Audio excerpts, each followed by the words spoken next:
বিশ্বনবী ছাড়া কিয়ামতের ময়দানে কেউ আমাদের জন্য সুপারিশ করতে পারবে? পাগল হয়ে যাব আমরা।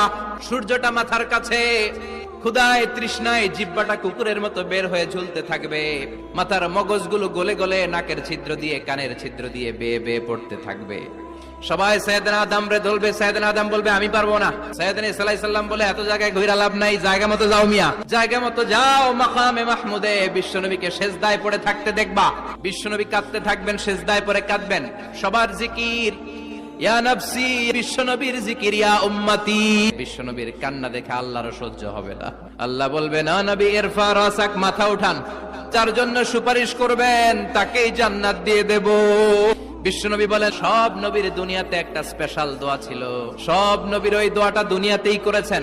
বিশ্বনবী বলেন আমি আমার দোয়াটা কিয়ামতের দিন ওই দিন করে আমি তোমাদের সুপারিশ করে জান্নাতে পাঠায়া দেব।